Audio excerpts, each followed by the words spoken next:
And there's some really cool mini notebook papers in here.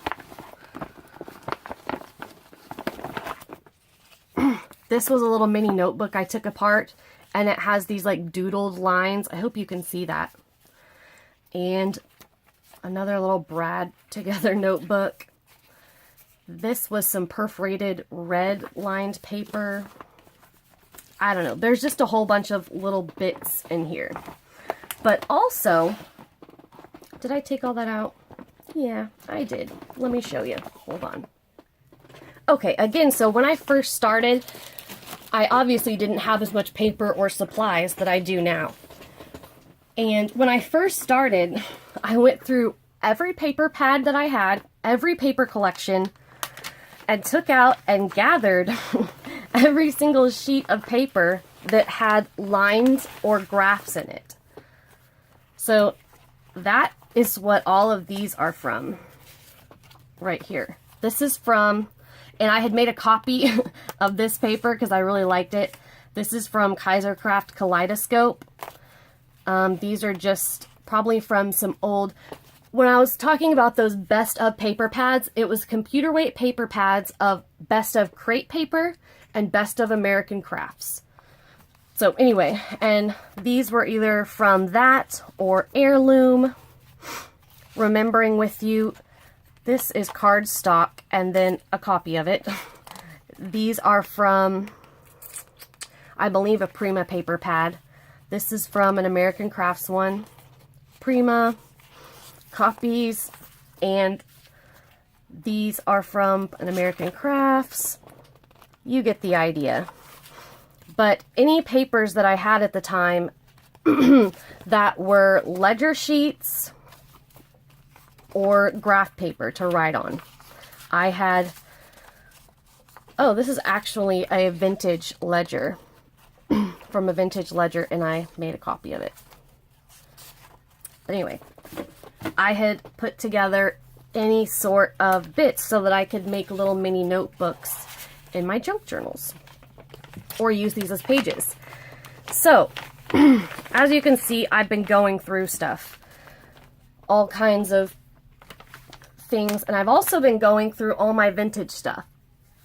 And if you watched like my craft room tour, on the left side of my desk, there's like a little step down thing, and I had all of my collections lined up, and like each collection was in its own bin, and within the bin there would be like any 6x6 paper, 6x6 pad, any ephemera, my scrap papers, if it had stickers or anything that matched with that collection went with that. And then I kept all the 12x12 papers and pads separately, but everything else went in the bins.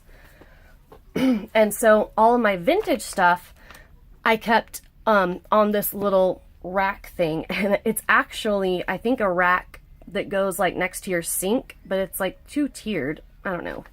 Usually racks that go next to your sink for drying dishes are like a bin with lines in it. Whatever. It's like this two-tiered thing, and I have my little bins lined up. But a lot of it is like printables and things that I printed out, fussy cut, or made a long time ago. And there are some things that are like imperfect, but I'm just like, I don't want to throw any of that away. Like, someone could use that's like just getting started, or that does a lot of layering and collage work, that wants to paint over it, ink over it. And I was thinking if I would put together, you know, all those bits and pieces of all the printables, if it's just not necessarily my style anymore, or if it's a lot of like planner pieces, anything, any pieces of ephemera or things that I'm trying to like narrow down what my stash, because it gets overwhelming. But also all of those things I would have died for, you know, when I first started, someone had just given me them. And I'm gonna wait a little bit until I've made a few more videos, and if people come back around, if they're going to, and wait till I go through a bunch more stuff and put together a thing, and then, you know, I'll offer someone, whoever wants to email me and if that's something they would use, I'll send it to them. But I mean, I just want to say up front, I don't even for myself own any of the new collections. It's not going to be, you know, top tier, best new stuff, whatever. Just a bunch of bits, little pieces. Like oftentimes, which don't do this. I did this when I very first started. Like they would have like an image of like scrapbooking paper on Pinterest, so that, you know, like advertising it to buy it from scrapbook.com or whatever, and I would like print the sheet from there, or printing just random things that weren't necessarily free printables. And don't do that. If someone has, you know, a lot of times people will do their own like inking and artwork and then put that up for Etsy to sell. One place that's really great is Ephemera's Vintage Garden, and her prices are really good. I went on there and got some stuff. She also has tons of free stuff, but a lot of her like digital sheets and stuff are like 75 cents. So I understand also when people, you're like, why is someone for $7 selling a digital image? That's their business. But I'm just saying, if you're looking for somewhere cheap and you want some really high quality images, Ephemera's Vintage Garden is a good place to go for really cheap prices and free things. So anyway, there's a bunch of miscellaneous stuff.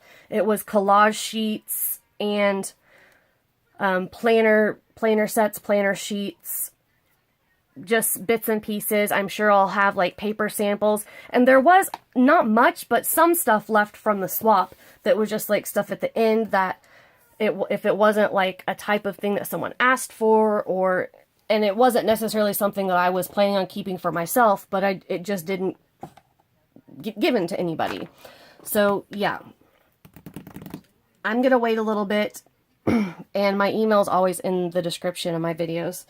If you're really just getting started, probably someone younger, you know, that's in high school or something and doesn't have, you know, a couple $100s a month to invest in new arts and crafts supplies all the time, it might be, you know, something worth it for them. So let me know what you guys think in the comments. And again, if you're just like if you just want some more cool brand new supplies, it won't be that. You would be disappointed. So just leave it for somebody else if that's what you're wanting. So anyway, that's what I've been doing. Those are some ideas.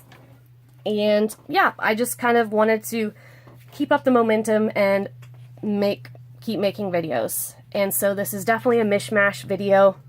Let me know if you guys are okay with videos like this, or you'd rather me just get on here, do a tutorial, show something, and go away. So yeah, let me know what you think about everything in the comments below. And yep, I will definitely get back to you all. Thanks for watching. Bye.